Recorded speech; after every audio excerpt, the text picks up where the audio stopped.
Elias Drummond stood at his cabin window on November 3, 1876, watching Thomas Merrick struggle through knee-deep snow, trying to reach his woodpile that was now buried under 3 feet of drift. Inside Elias's massive shed structure, 12 cords of split firewood sat bone dry and within arm's reach, while smoke poured from Merrick's chimney in thick black clouds that meant wet wood and a family shivering despite a roaring fire. Before we begin, let us know where you're watching from, and if stories of frontier ingenuity move you, hit that subscribe button, because tomorrow's tale is even more remarkable than this one. Elias Drummond came to Montana Territory in the spring of 1874, with 8 years of war behind him and a need for silence that only the mountains could provide. He had served as a sharpshooter for the Union Army, spending the final 2 years of the conflict in positions where patience and precision meant the difference between missions, success, and catastrophic failure. The skills he developed during those years, the ability to observe details others missed, the discipline to wait for exactly the right moment, the understanding that preparation prevented crisis, would eventually save lives in ways he never anticipated when he first built his cabin along the Madison River Valley. He selected a homestead claim in southwestern Montana, land that offered good water, timber access, and isolation from the growing settlements around Virginia City. The location was practical. A broad meadow provided space for future crops or livestock. Pine forests on the surrounding slopes offered unlimited building material and firewood. The Madison River, a mile to the east, gave him water access without putting his cabin in the floodplain. Other homesteaders were establishing claims in the valley, but they were spread out enough that a man could live quietly without constant social obligations. Elias built a modest cabin that first summer, nothing elaborate. Just a solid 12 by 14-foot structure with a good stone fireplace and a roof that would shed snow. He spent the autumn cutting firewood, stacking it against the north wall of his cabin, where it would stay shaded and dry under the cabin's roof overhang. He laid in supplies for winter, 50 pounds of flour, salt pork, coffee beans, ammunition for hunting. He was prepared by any reasonable standard. Winter came hard that year. By December, snow stood 3 feet deep across the valley. Temperatures dropped to 20 below zero and stayed there for weeks. Elias burned through firewood faster than he had calculated, learning the hard way that Montana winters were more severe than anything he had experienced growing up in Pennsylvania or during his war years in Virginia. He made it through, but barely, and spent much of February rationing his wood supply and wondering if he would have enough to last until spring. His neighbor, 2 miles downstream, was not as fortunate. Elias found him in early March when he snowshoed over to check on the older homesteader after noticing no smoke from his chimney for 3 days. The man had frozen to death in his cabin. His woodpile, located 30 yards from his door, had been buried under snow in January. He had tried to dig it out, but the effort in deep snow and sub-zero cold had exhausted him. The wood he did retrieve was wet from ground moisture and melting snow. It would not burn hot enough to keep the cabin warm. Elias stood in that frozen cabin, looking at the cold fireplace filled with charred wood that had smoldered rather than burned, and understood something most settlers never considered. The problem was not lack of firewood. The problem was access to dry firewood when conditions made everything else impossible. That realization would obsess him for the next 2 years and lead him to build something the valley had never seen before. Elias spent the spring and summer of 1874 observing how other homesteaders stored their firewood. Thomas Merrick, whose claim was 4 miles north, stacked his wood in long rows out in the open, exposed to rain and snow. Owen Hartley built a small 3-sided shed with a slanted roof, but the structure was barely 8 feet square and held maybe 2 cords. Samuel Voss, an older settler who had been in the valley since 1870, used tarps stretched over his woodpiles, weighted down with rocks and logs. Every method had the same fundamental weakness. Rain soaked into exposed wood. Snow buried accessible supplies. Wind tore tarps loose. Ground moisture wicked up into bottom layers of stacked wood. Even wood stored under small shed roofs absorbed humidity during wet periods. Elias watched Margaret Calloway, a widow running her late husband's claim 3 miles west, struggle to start fires with wood that looked dry but hissed and steamed when she tried to burn it. The physics were simple but deadly. Green wood contained roughly 50% moisture by weight. Properly seasoned firewood should be below 20%, but even seasoned wood stored outdoors would reabsorb moisture during Montana's wet springs and autumn rains. Wet wood produced less heat because energy was wasted evaporating water instead of warming living spaces. It created excessive smoke that filled cabins and damaged lungs. Most critically, it was difficult to ignite in emergencies when quick heat meant survival. Elias began calculating. A cord of dry pine produced approximately 20 million BTUs when burned. The same cord at 30% moisture content produced only 14 million BTUs. That 30% loss meant burning nearly half again as much wood to achieve the same warmth. Over a 6-month winter, the difference between dry and damp wood could mean exhausting your supply in March when 2 months of cold weather remained. He visited every homestead within 10 miles that summer, offering help with harvest work. Attending the occasional community gathering, always watching how people managed their firewood. He saw the same patterns everywhere. Wood stacked too close to ground moisture. Wood exposed to weather. Wood stored too far from cabins, requiring dangerous trips in blizzard conditions. Nobody seemed to consider these problems worth solving. Firewood was firewood. You cut it, you stacked it, you burned it. If it was damp, you just used more. But Elias remembered the frozen man in the cold cabin. He remembered that final desperate attempt to dig out buried wood in sub-zero conditions. He understood that frontier survival was not about being tough or brave. It was about eliminating the emergencies before they happened. By August of 1874, he knew what he needed to build. The question was whether he could afford it and whether he could construct it before another winter taught the same brutal lesson to someone else in the valley. Elias approached the problem the way he had. Approached long-range shooting during the war. First, establish the variables. Second, calculate the requirements. Third, plan the execution. Fourth, verify everything twice. The military discipline that had kept him alive through 4 years of combat now focused on a different kind of survival. He started with heat requirements. A 12 by 14-foot cabin with 8-foot ceilings contained 1,344 cubic feet of space. Montana winter temperatures averaged 15 degrees Fahrenheit, sometimes dropping to 20 below. To maintain a livable interior temperature of 65 degrees, he needed to generate approximately 8,000 BTUs per hour, accounting for heat loss through walls, roof, floor, and the small amount of air exchange necessary to prevent carbon monoxide buildup. A cord of dry lodgepole pine burned in an efficient stone fireplace would provide approximately 20 million BTUs. 8,000 BTUs per hour, 24 hours per day, meant 192,000 BTUs daily. 20 million BTUs divided by 192,000 meant one cord lasted roughly 104 days under average conditions. Montana winters ran from October through March, approximately 180 days.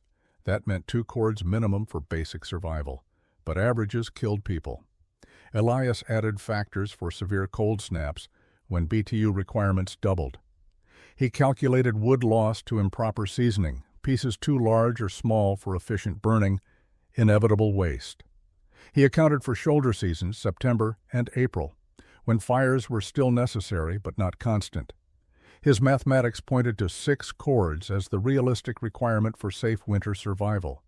Then he factored in moisture content. If his wood averaged 30% moisture instead of 20%, his effective BTU output dropped by nearly one-third. 6 cords at 30% moisture performed like 4 cords of properly dry wood. That meant potential disaster in late winter. The solution was not cutting more wood. The solution was ensuring the wood stayed dry. Elias examined every cabin in the valley, measuring distances from woodpiles to doors. Merrick's wood sat 40 yards from his cabin. In summer, that was a pleasant walk. In January, during a blizzard with 2 feet of fresh snow and wind driving the temperature to 40 below, those 40 yards became genuinely dangerous. Elias had read accounts of settlers dying of exposure between their cabins and outbuildings during severe weather. The optimal solution emerged from the calculations.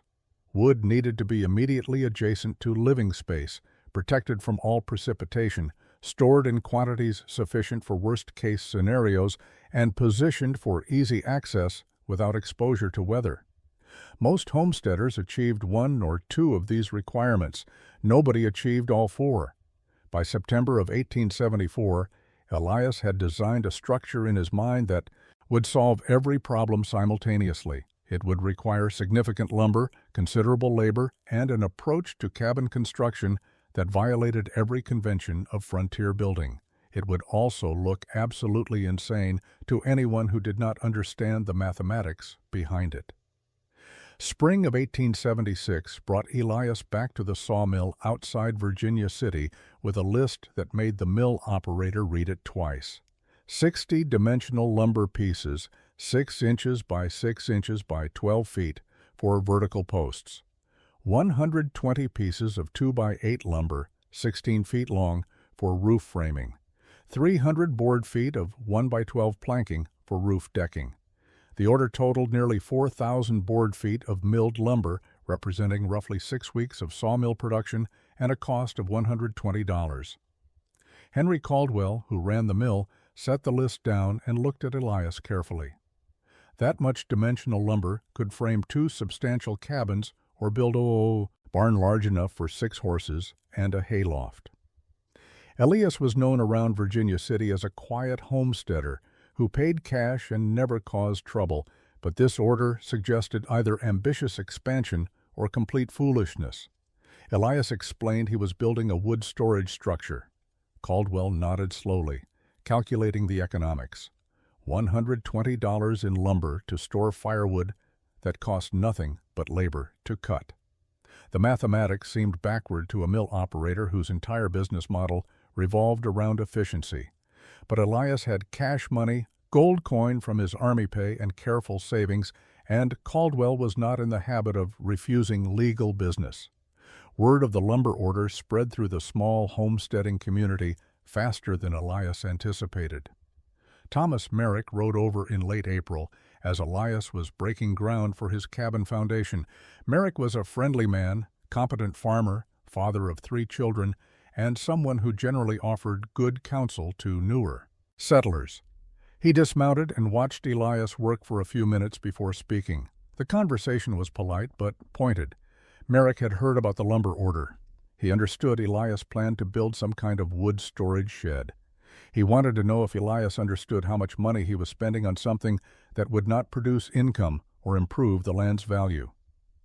$120 was half the cost of the entire homestead claim. It was a year's supplies. It was breeding stock for a small herd.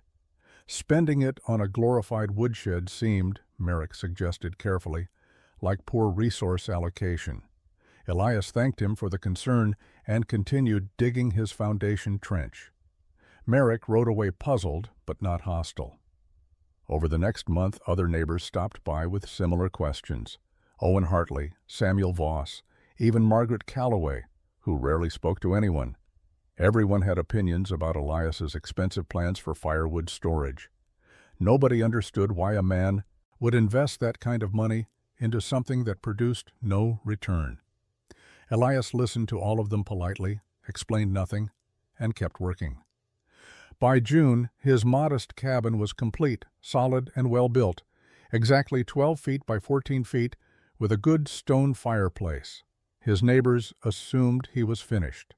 Then Elias returned to Virginia City and hired 2 freight wagons to haul his lumber order to the homestead. The lumber arrived on June 15, 1876, stacked on 2 heavy wagons that made deep ruts in the meadow grass as they approached Elias's cabin. The teamsters unloaded the dimensional lumber in organized piles, 6 by 6 posts separate from 2 by 8 framing, board planking stacked under canvas to keep it dry. When the wagons pulled away, Elias's modest cabin sat surrounded by enough milled lumber to build a structure 3 times its size. Thomas Merrick happened to be riding past 2 days later when Elias began setting his first posts. What he saw made no sense. Elias had marked 8 positions in the ground with stakes and string, forming a rectangle that encompassed his entire cabin with additional space extending outward on all sides. The cabin sat centered within this marked perimeter like a small box inside a larger outline. Merrick stopped to watch, genuinely confused about what Elias was attempting. Elias was digging post holes, each one approximately 2 feet deep, positioned at carefully measured intervals around his cabin. The spacing was precise, 10 feet between posts on the long sides, 8 feet on the short ends. Every measurement was checked twice with a string line and carpenter's square. The posts themselves were substantial, 6 by 6 timbers that would support significant weight. Merrick finally asked what Elias was building. "A wood shed," Elias replied, continuing his work. Merrick looked at the cabin, then at the post positions, then back at Elias. The post layout created a footprint approximately 40 feet long and 26 feet wide. The cabin itself was 12 by 14. The shed would be 3 times larger than the structure it apparently served. Merrick suggested carefully that this seemed excessive for storing firewood. Elias thanked him for the observation and kept digging. By the end of June, all 8 posts were set, standing 9 feet above ground level, plumb and solid. The structure's skeleton was now visible to anyone passing by. Owen Hartley rode over with Samuel Voss specifically to examine what the quiet homesteader was constructing. They arrived to find Elias cutting mortise joints into the post tops, preparing them to receive horizontal beam supports. The 2 men studied the emerging structure with growing disbelief. Voss, who had built 3 cabins in his lifetime, recognized quality post and beam framing when he saw it. This was construction technique appropriate for a barn or trading post, not a firewood shelter. The labor investment alone was extraordinary. Each mortise joint required precise chisel work. Each post had been set with care that exceeded anything necessary for simple storage. Owen Hartley, never one to keep his thoughts private, finally stated what both men were thinking. Elias was building a barn around a chicken coop. He was investing barn-quality construction into protecting firewood that any reasonable settler stored in open piles or under simple lean-to structures. The cabin was already built and occupied. Now Elias was constructing a massive building around it. The entire approach was backward, expensive, and frankly absurd. Elias spent the first week of July installing the horizontal beam structure that would support his roof. The beams were 2 by 8 lumber, oriented on edge for maximum strength, running between the posts in a pattern that created a rigid framework. Each connection was secured with mortise and tenon joints he had cut by hand, then reinforced with wooden pegs driven through holes he had drilled with a brace and bit. The work was slow, exacting, and produced a structure that would not shift or sag under load. Samuel Voss returned on July 8th with Jacob Winters, a younger settler who had claimed land the previous year. Winters was genuinely curious about Elias's methods, having struggled through his first Montana winter with inadequate firewood preparation. Voss, however, came with criticism he could no longer contain. He watched Elias work for perhaps 20 minutes before speaking. The old homesteader's position was straightforward. Elias was wasting good lumber on a woodshed. The dimensional timber he was using for posts and beams could have built a proper barn or extended his cabin into something substantial. Instead, he was creating an elaborate shelter for firewood that would sit and do nothing except keep wood dry. Voss had been storing firewood in open piles for 6 years. Yes, the wood got damp sometimes. Yes, snow buried it occasionally. But you dealt with those problems when they occurred. You did not spend $120 and 3 months' labor trying to prevent minor inconveniences. Elias set down his mallet and explained his reasoning in more detail than he had shared with anyone previously. The post spacing was calculated to support significant roof load. Montana snow could accumulate 3 to 4 feet deep on a roof over the course of a winter. At 15 pounds per cubic foot for settled snow, a 40 by 26-foot roof could carry 60,000 pounds at peak accumulation. The 8 posts distributed that weight across multiple ground contact points. Each post bore roughly 7,500 pounds maximum load. 6 by 6 timber could handle that stress without failure. Voss listened to the mathematics with growing frustration. He understood structural engineering well enough to know Elias was probably correct about the calculations. What frustrated him was the entire premise. Why build a roof strong enough to hold 3 feet of snow when the only thing underneath was firewood? Why invest in mortise and tenon joinery for a storage shed? Why use milled dimensional lumber when rough-cut logs would serve the same purpose at half the cost? Jacob Winters asked a different question. He wanted to know about moisture content and BTU loss. Elias's earlier comment about damp wood producing less heat had caught his attention. Elias explained the physics while he worked. Wood at 30% moisture versus 20% moisture lost nearly 1/3 of its heating value. Over a 6-month winter, that difference meant burning substantially more wood to achieve the same warmth, or running out of fuel in late winter when cutting more was impossible. Voss shook his head and rode off, convinced Elias was overthinking a simple problem. Winters stayed longer, asking questions about wood seasoning, storage methods, and winter fuel calculations. When he finally left, he thanked Elias for the explanation and said he might try storing his wood under better cover next season. The roof construction began in late July and would consume 5 weeks of patient labor.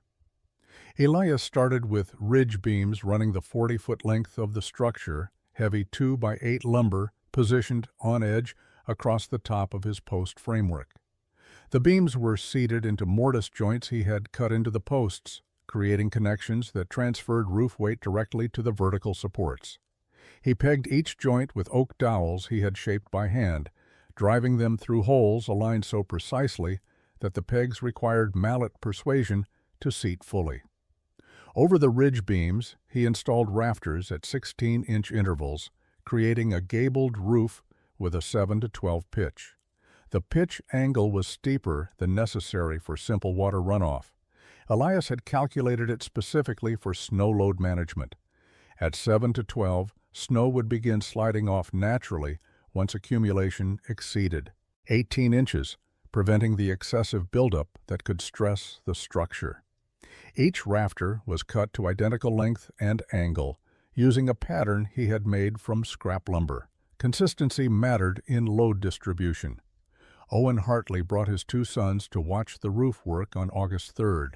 The boys, ages 12 and 14, were learning construction techniques from their father, and Hartley wanted them to see quality framing, even if he disagreed with the project's purpose.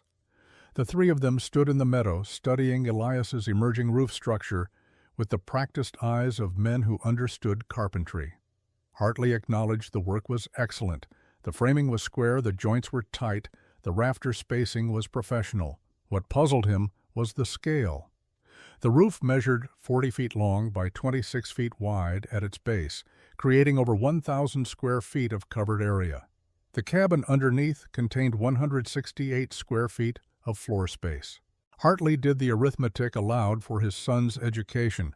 Elias was building a roof 6 times larger than his living space to protect firewood. His older son asked why Elias did not just build a bigger cabin if he was going to invest this much lumber and labor into construction.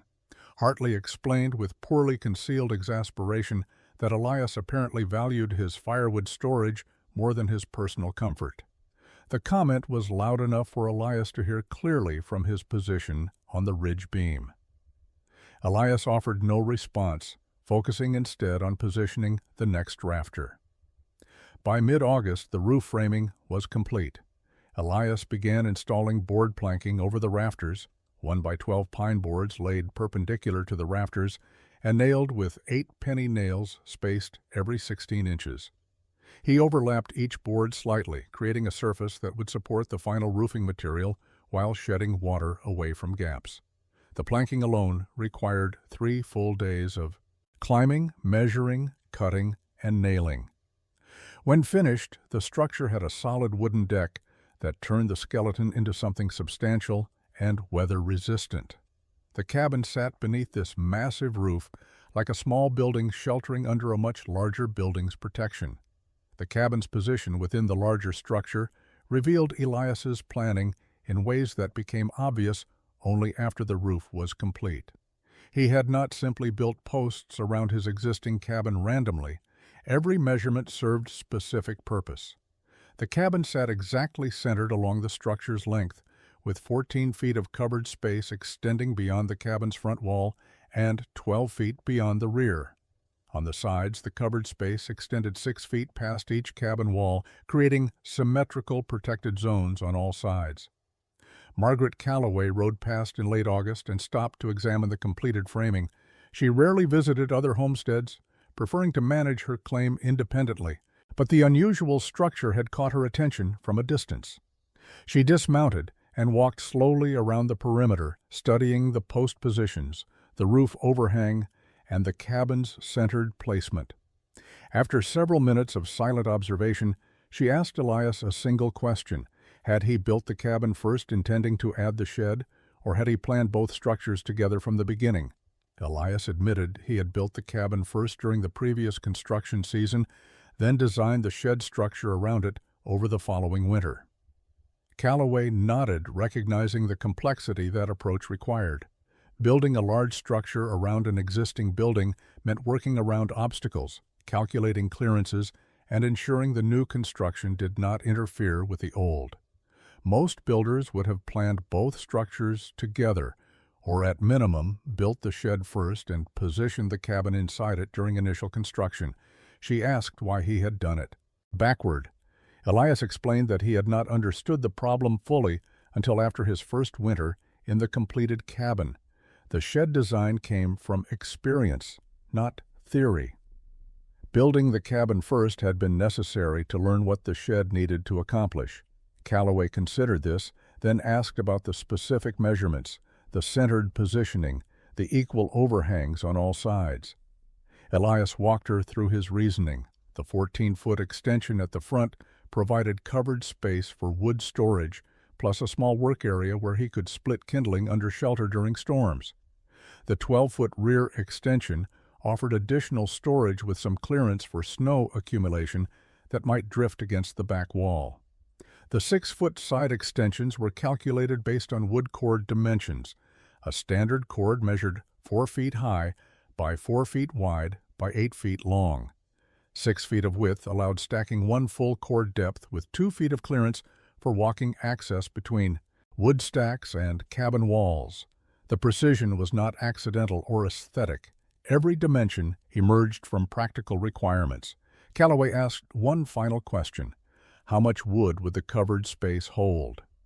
Elias had calculated 12 cords total capacity, though he planned to maintain 10 to 11 cords as standard inventory, leaving space for air circulation and access. Calloway thanked him for the explanation, mounted her horse, and rode away without offering opinion on whether the effort was worthwhile. But Elias noticed she rode slowly, looking back twice at the structure before disappearing into the tree line. September brought cooler temperatures and the beginning of Elias's firewood cutting operation. He had spent August completing the roof with overlapping cedar shakes that would shed water and last 20 years with minimal maintenance. The structure was now weather-tight and ready for its intended purpose. Elias began cutting timber in the pine forests above his meadow, selecting standing dead trees that had seasoned naturally over several years. Dead standing pine was ideal firewood, already dried by years of exposure, hard enough to burn hot and long, light enough to split cleanly. He worked methodically, felling trees with a cross-cut saw, limbing them with a sharp axe, cutting the trunks into 16-inch lengths that would fit his fireplace. Each day produced approximately half a cord of cut rounds that he hauled to his cabin on a small sledge pulled by the draft horse he had purchased in the spring. The horse was a patient animal, steady in rough terrain, and strong enough to drag substantial loads down the mountainside to the meadow. At the cabin, Elias split the rounds using a maul and wedges, working under the covered area at the front of his structure, where the roof provided shelter from the increasingly frequent rain showers that marked Montana's autumn. The covered workspace proved immediately valuable. On days when rain would have stopped outdoor work completely, Elias continued splitting and stacking under protection. His productivity remained constant regardless of weather. Jacob Winters visited in mid-September and found Elias splitting wood under the massive roof. Winters had been thinking about their previous conversation regarding moisture content and fuel efficiency. He offered to help with the wood cutting in exchange for learning more about Elias's storage methods. Elias declined the help politely, but spent an hour explaining his approach. The key was keeping wood off the ground and under complete overhead protection. Ground contact allowed moisture to wick upward into the wood through capillary action, even when the surface appeared dry. Elias was setting flat stones as a base layer before stacking his split wood, creating an air gap between wood and earth. The overhead roof protection prevented rain and snow from reaching the wood, while the open sides allowed air circulation that continued the drying process even for wood already seasoned. Winters asked about wood quality variation. Elias explained he was selecting only dead-standing timber, avoiding anything that had fallen and contacted ground moisture. He was rejecting any wood with punk or rot. He was splitting pieces to consistent size, approximately 4 to 6 inches in diameter, because uniform size meant predictable burning characteristics. Every piece of wood that went into his storage had been evaluated and selected. It was not just firewood. It was fuel that met specific performance standards. Winters left that day with notes he had scratched onto a piece of paper, measurements and techniques he planned to implement at his own claim. He thanked Elias and mentioned that Samuel Voss still thought the whole operation was excessive, but Winters was beginning to understand the reasoning. Elias returned to splitting wood, steady and methodical, converting the forest's standing dead into a fuel supply that would burn clean and hot when winter made that efficiency critical. By early October, Elias's wood storage was becoming visible as a substantial operation. The covered spaces on both sides of his cabin now contained stacked wood, rising 4 feet high and extending the full length of the structure. The organized rows, the stone base layers, the careful stacking with air gaps between pieces, all of it spoke to systematic planning. The sheer volume of wood under cover drew attention from every settler who passed within sight of the homestead. Thomas Merrick hosted a community gathering at his cabin on October 7th, one of the informal social events that punctuated the isolation of frontier life. 15 people attended, most of the settlers within 10 miles. Elias came, bringing fresh venison he had taken 2 days earlier. The gathering was pleasant enough, neighbors sharing news, discussing the coming winter, comparing notes on crop yields and livestock health. Inevitably, conversation turned to Elias's construction project. Henry Caldwell, the sawmill operator, had ridden out from Virginia City specifically because he wanted to see what his lumber had produced. He reported to the gathering that Elias had built what could only be described as a cathedral for firewood. The structure was solid, professionally framed, and completely overbuilt for its stated purpose. Caldwell had calculated the lumber cost at $120. He estimated the labor investment at 8 to 10 weeks of full-time work. For that investment, Elias had created covered storage for perhaps 12 cords of firewood. Owen Hartley added his perspective. He had watched much of the construction and acknowledged the quality was excellent, but the entire concept remained baffling. Hartley had stored firewood in simple three-sided sheds for years. His wood got damp occasionally, but it dried out when brought inside. The idea of investing months of labor and substantial money into preventing minor inconvenience seemed like poor frontier economics. Samuel Voss was more direct. He stated plainly that Elias was wasting resources that could have improved his homestead in meaningful ways. The same lumber could have built a barn for livestock, expanded the cabin into proper living quarters, or constructed a root cellar for food storage. Instead, it was being used to pamper firewood that would burn regardless of whether it was stored in a fancy shed or an open pile. Thomas Merrick tried to moderate the discussion, suggesting that every man had the right to build as he saw fit on his own claim. But even Merrick admitted, when pressed, that he could not understand the reasoning. Firewood had worked fine for generations using traditional storage methods.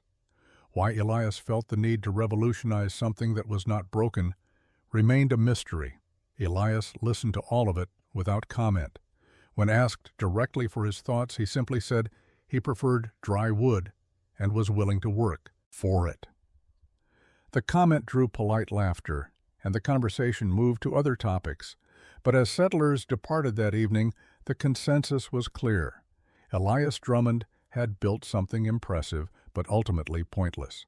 Come spring, when his elaborate wood shed sat empty and unused most of the year, the wastefulness would be even more obvious. October brought the serious work of filling his cupboard storage to capacity. Elias had been cutting and stacking steadily since early September, but now he increased his pace, working longer days to complete his stockpile before weather made forest work difficult. He was targeting 12 cords total, which represented double the minimum requirement for basic winter survival and 50% more than his careful calculations suggested as adequate for normal conditions. The excess was insurance against the unexpected. His stacking method reflected the same precision he had applied to construction. The oldest wood, cut in September and already well-seasoned, went into the spaces nearest the cabin where it would be accessed first. Newer wood, cut in October and still finishing its cure, went along the outer edges where it would have maximum air exposure during the remaining autumn weeks. Each cord was stacked with deliberate air gaps between pieces, allowing circulation that would continue drying the wood even under the covered protection. The organizational system served multiple purposes. By rotating his stock naturally through the physical layout, Elias ensured he always burned the driest wood available. By maintaining air gaps, he prevented the moisture trapping that occurred in tightly stacked wood. By keeping everything off the ground on stone bases, he eliminated the capillary moisture absorption that degraded wood quality even under roofed storage. The result was not just covered firewood, but a managed fuel supply system. Margaret Calloway returned in late October, this time with specific questions about moisture management. She had been thinking about their previous conversation and wanted to understand the air gap stacking technique. Elias showed her how he positioned pieces to create consistent spacing, using small wooden shims at regular intervals to maintain gaps when the natural irregularities of split wood would otherwise create tight spots. Calloway asked about wood quality assessment. How did Elias determine which pieces were ready to burn and which needed more seasoning? He explained the indicators, the checking cracks that appeared in end grain as wood dried, the lighter weight of seasoned wood compared to green, the hollow sound when two pieces struck together versus the dull thud of damp wood. These were skills any experienced woodsman developed over time, but Elias had systematized them into selection criteria he applied consistently.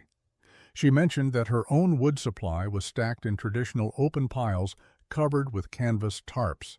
She asked whether Elias thought she needed to change her methods. Elias was careful in his response. He said his system was designed for his specific risk tolerance and his calculations about winter fuel security. Other methods worked adequately for most people most years.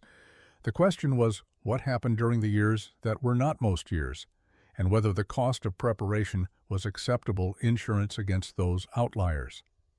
Calloway considered this, thanked him for his time, and rode away. Elias returned to stacking wood, the rhythm of the work steady and meditative.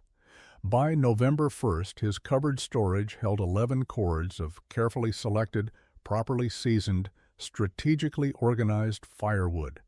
The spaces under his massive roof were nearly full, floor to ceiling with split wood, all of it dry and ready. The structure was complete by the second week of November, 1876.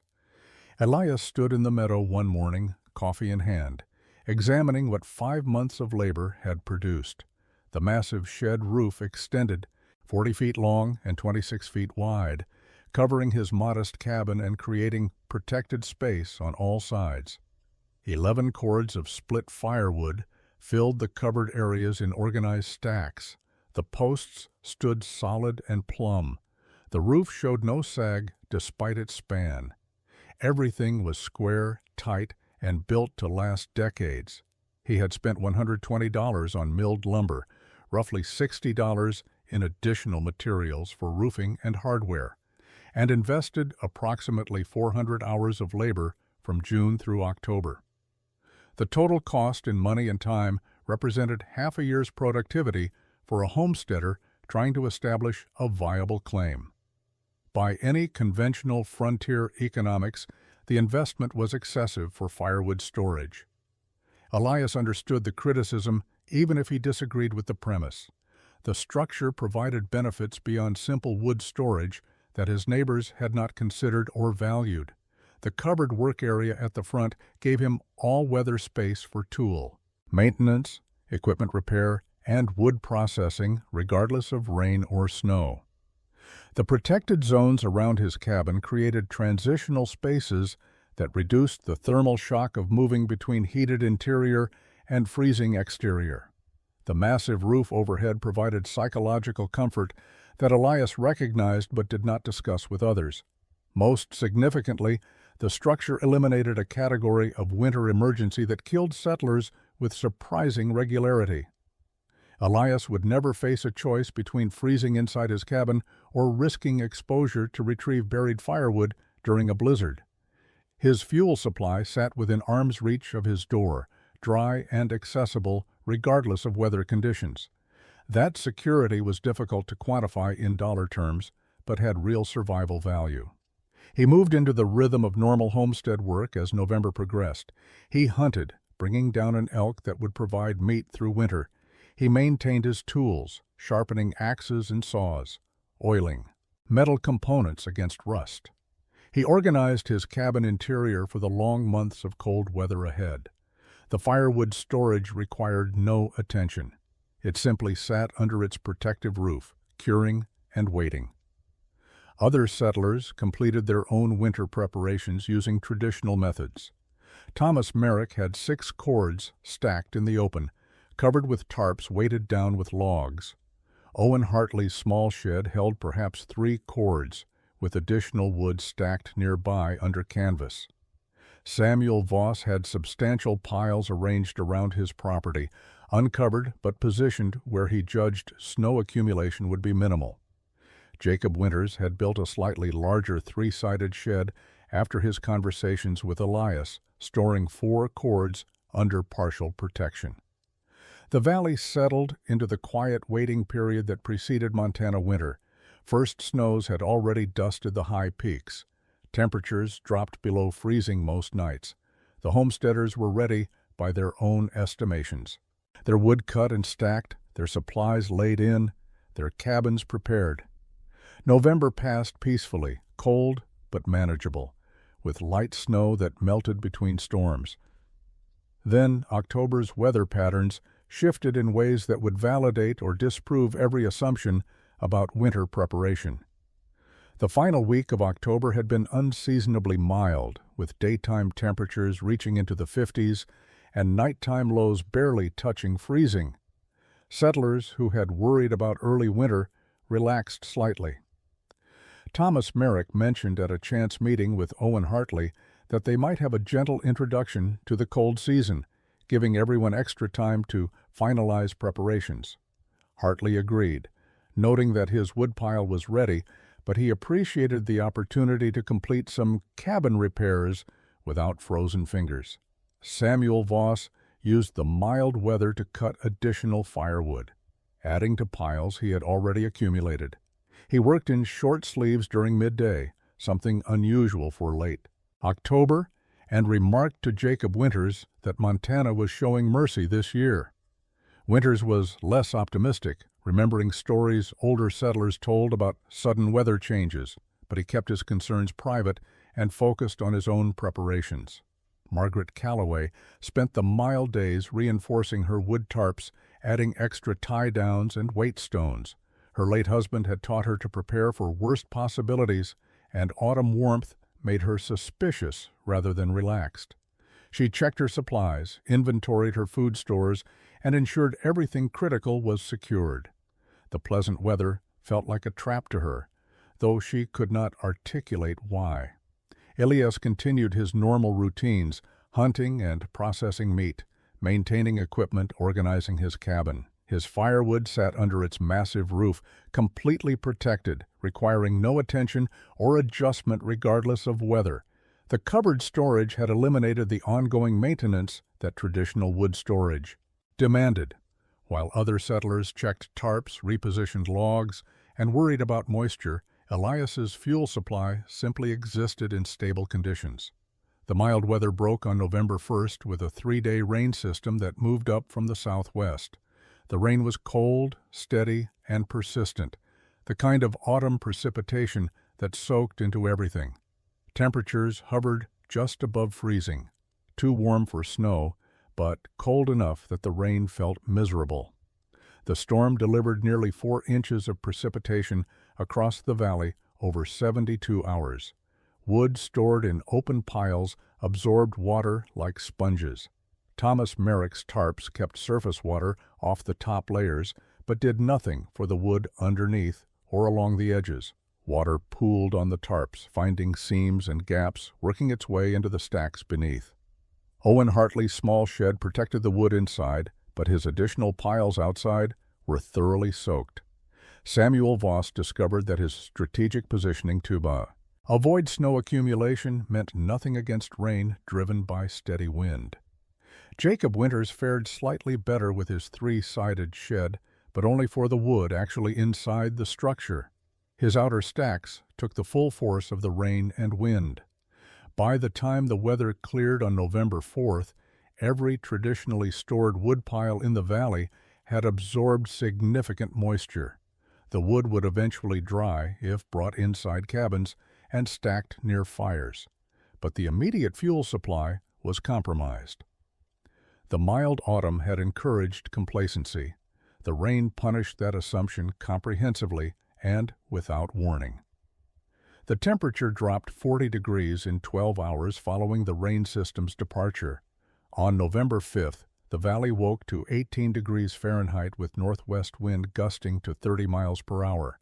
The wet wood that had absorbed 4 inches of rain over the previous 3 days now began to freeze. Ice crystals formed inside the cellular structure of damp. Firewood, expanding and creating internal stress that would take weeks of drying to reverse. Every exposed woodpile in the valley had transformed from fuel supply to problematic inventory. Thomas Merrick discovered the severity of the situation that evening when he tried to start his fire using wood from his main pile. The pieces looked acceptable on the surface, but hissed and steamed when placed in the fireplace. They would not catch properly, producing thick white smoke that backed up into his cabin despite a chimney that normally drew well. He spent 2 hours nursing a fire that should have started in 20 minutes, burning through kindling at 3 times normal rate, trying to generate enough heat to dry out his fuel wood while it burned. His wife opened windows despite the cold to clear the smoke, defeating the purpose of the fire. His children huddled near the struggling flames, wrapped in blankets, confused about why the cabin was cold when father was clearly trying to heat it. Merrick finally achieved a sustainable fire by mixing small amounts of wet wood with larger amounts of kindling and scrap lumber from his workshop. The fire produced heat, but nowhere near what properly dried wood would have generated. His family went to bed cold that night, despite burning twice the normal amount of fuel. Owen Hartley faced similar problems compounded by smaller wood reserves. His shed-stored wood worked adequately, but he had already burned through a significant portion of that supply during October. His outside piles were thoroughly compromised. He attempted to bring wet wood inside to dry near the fire, but discovered that drying wood indoors required heat energy that could have been warming his cabin. The physics were unforgiving. Energy spent evaporating water was energy not available for heating living space. Samuel Voss, experienced and stubborn, tried to make his wet wood work through sheer determination. He built larger fires using more wood, attempting to compensate for the efficiency loss through volume. The approach succeeded partially, but consumed his winter supply at an alarming rate. By his calculations, if he continued burning wet wood at the current consumption rate, he would exhaust his entire stockpile by late February, leaving 6 weeks of winter with no fuel.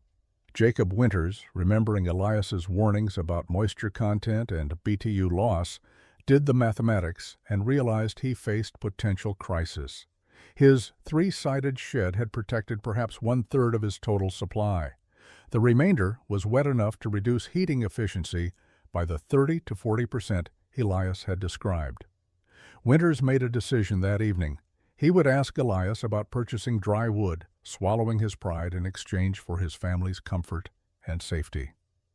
Daniel Ashford appeared at Elias's cabin on the morning of November 7th, riding through cold wind with his collar turned up and his face showing the strain of 2 sleepless nights. Ashford homesteaded 8 miles south, a claim he had established 18 months earlier with his wife and 2 young daughters. He was a capable man generally, competent at the normal demands of frontier life, but the combination of wet wood and early cold had put his family in genuine difficulty. He dismounted and came directly to the point. His entire wood supply was too wet to burn efficiently. He had spent the previous 2 nights struggling to maintain adequate heat, burning through his kindling supply and small, dry scraps, barely keeping his cabin above 50 degrees. His daughters were cold, despite being wrapped in every blanket the family owned. His wife was frightened, though she tried to hide it. Ashford asked if Elias would sell him 2 cords of dry wood at whatever price Elias considered fair. Elias walked Ashford to his covered storage and told him to take what he needed at no charge. Ashford initially refused, insisting on payment, but Elias was firm. Frontier survival sometimes required helping neighbors without transaction. Ashford could repay the wood next summer after his supply had properly seasoned. They loaded Ashford's wagon with split wood from Elias's September cutting, the driest and most seasoned pieces available. Ashford left with 3/4 of a cord, enough to last his family 3 weeks if burned carefully. William Cross arrived that afternoon with a different problem.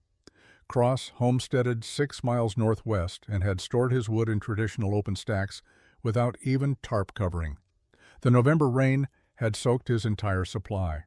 Worse, when he had stacked the wood in September, he had not used stone bases or ground separation. His bottom layers had been absorbing ground moisture for 2 months before the rain added surface water. Some of his wood was rotting, actually decomposing from prolonged moisture exposure. Cross estimated he had lost 1/3 of his winter supply to rot and dampness severe enough that the wood would never dry adequately for burning. Cross was not asking to buy wood. He was asking for advice about salvaging what remained. Elias examined a piece Cross had brought as a sample. The wood was pine, properly sized, but the moisture content was extreme, and the early stages of punk were visible in the grain. Elias explained honestly that wood in that condition would take months to dry, even under ideal circumstances. Cross had 2 options. He could bring small amounts inside his cabin continuously, drying it near the fire for several days before burning, which was inefficient but possible. or he could find additional wood supply to supplement what he could salvage. Cross thanked him and rode away looking defeated. Jacob Winters came by that evening, not asking for wood but requesting permission to examine Elias's storage system more carefully. He wanted to understand the specific techniques, the stone bases, the air gap stacking, the moisture barriers. Winters planned to rebuild his storage next, summer using proper methods, and wanted to learn from someone who had solved the problem correctly. Elias spent an hour walking him through the details, explaining not just what he had built, but why each element mattered. November 20th brought the storm that validated every hour Elias had invested in his covered storage system. The blizzard arrived without the usual warning signs, moving in from the northwest during the early morning hours with wind that built from 15 miles per hour to sustained 40 with gusts approaching 60. Temperature dropped from 20 degrees to -12 in less than 6 hours. Snow fell thick and wind-driven, accumulating at nearly 2 inches per hour, with drifting that buried anything not elevated or protected. By midday, visibility was reduced to less than 50 feet. The wind created whiteout conditions where sky and ground merged into uniform white chaos. Settlers stayed inside their cabins, feeding fires and waiting for the storm to exhaust itself. The blizzard continued through the afternoon, through the night, and into the following morning.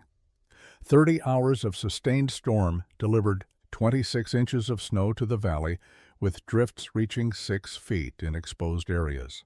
Thomas Merrick's woodpile, already compromised by moisture from the November rain, now disappeared under snow that drifted heavily against the stacks.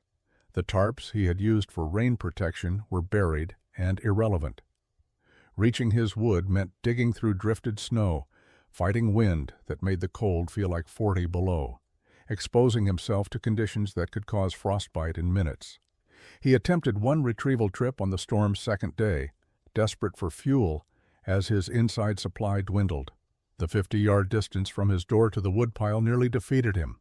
He returned with 6 pieces of wood and mild frostbite on 3 fingers of his left hand. Owen Hartley had exhausted his shed supply during the 2 weeks since the rain, had compromised his outside wood. He now faced the same problem as Merrick, trying to reach buried woodpiles during blizzard conditions.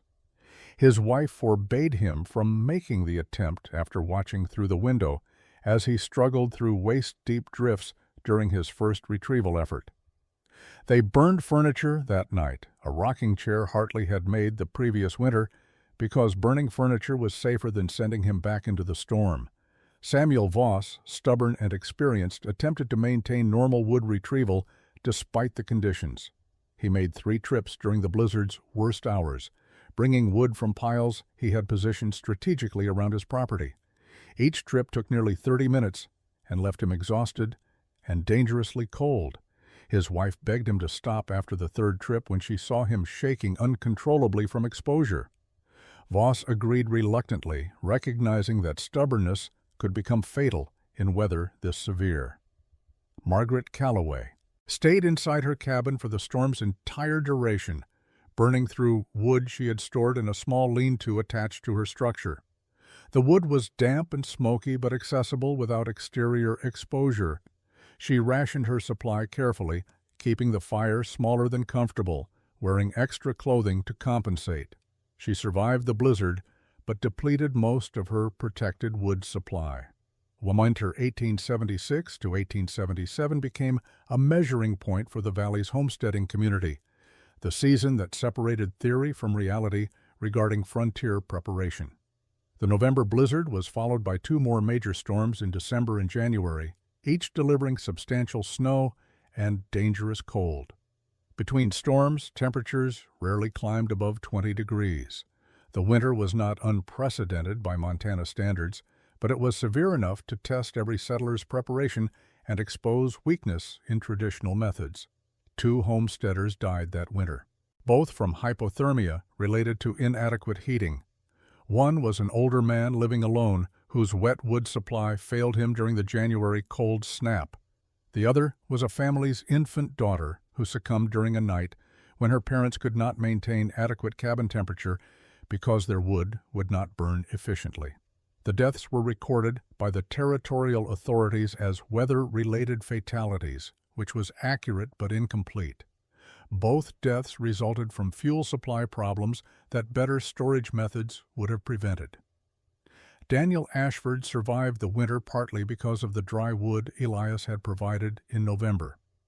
He returned that debt in March by helping Elias with spring planting, but more significantly by telling everyone who would listen that Elias's covered storage system had likely saved his family. Ashford's vocal gratitude changed community perception. What had been dismissed as excessive preparation now looked like wisdom. Thomas Merrick came to Elias's cabin in April with direct questions about post and beam construction, roof framing techniques, and wood storage capacity calculations. He was planning to build a covered storage structure that summer, scaled to his larger family's needs, but based on the principles Elias had demonstrated. Merrick acknowledged explicitly that he had been wrong in his assessment. The lumber investment Elias had made was not waste. It was insurance that paid returns during the worst conditions. Owen Hartley, Samuel Voss, and Jacob Winters all made similar visits that spring. Each asked detailed questions about construction methods, material requirements, and wood management systems. Winters had already begun cutting posts from timber on his claim. Hartley was negotiating with Henry Caldwell at the sawmill for dimensional lumber. Even Voss, who had been the most critical of Elias's approach, admitted that covered storage at scale made practical sense after experiencing a winter where weather, access, and wood moisture were constant problems. Margaret Calloway built the valley's second covered storage structure that summer, completing it in July with help from her 2 adult sons, who came from Helena specifically to assist with the construction. Her design was smaller than Elias's but followed the same principles. Cabin centered within protective roof, stone bases for wood stacking, adequate capacity for full winter supply with surplus. She thanked Elias for the consultation, but insisted on working out her own measurements and adaptations. By autumn of 1877, 5 homesteads in the valley had covered storage structures either completed or under construction. The designs varied based on individual needs and resources, but all shared the core concept. The covered storage technique spread beyond the immediate valley over the following years. Settlers who visited the area saw the structures and asked questions. Homesteaders who had survived difficult winters, using traditional methods, heard stories about the Madison River Valley families who kept their wood dry regardless of weather. The concept moved through frontier communities the way useful information traveled, person to person, adapted and modified, but maintaining its essential principles. By 1880, territorial newspapers occasionally mentioned shed roof storage in articles about frontier building techniques. The Montana Post ran a piece in December 1881 describing best practices for winter fuel management, including detailed instructions for covered storage construction based on methods developed in southwestern Montana homesteading communities. The article did not mention Elias by name, but several families who read it recognized the description and knew the source. The technique proved especially valuable in regions with heavy snow or extended wet periods. Northern Wyoming homesteaders adopted covered storage widely after the severe winter of 1882 to 1883. Dakota Territory settlers building claims in areas with poor drainage used similar methods to keep wood supplies above standing water during spring snowmelt. The basic innovation, protecting wood fuel from moisture while maintaining accessibility, addressed problems common to all cold-climate frontier settlement. Elias continued homesteading his Madison River claim through the 1880s. He married in 1879, a widow from Virginia City named Catherine, who appreciated quiet competence and had no interest in changing how Elias managed his property.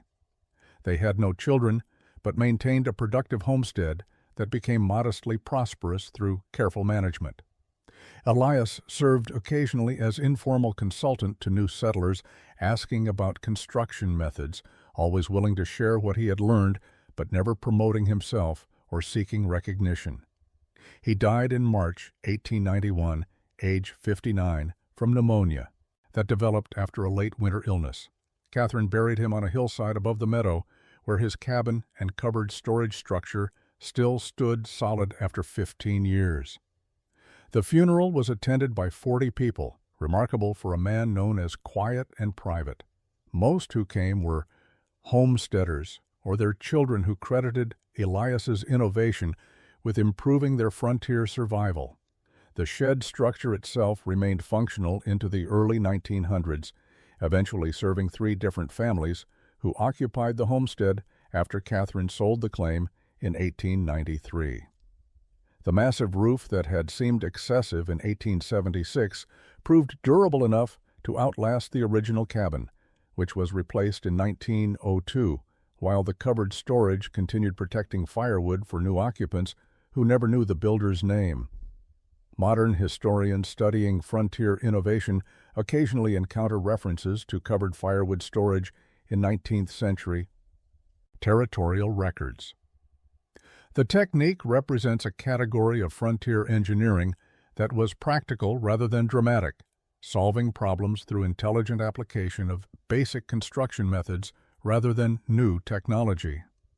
Elias Drummond's contribution was recognizing that frontier survival often depended less on individual toughness than on infrastructure that eliminated emergencies before they occurred.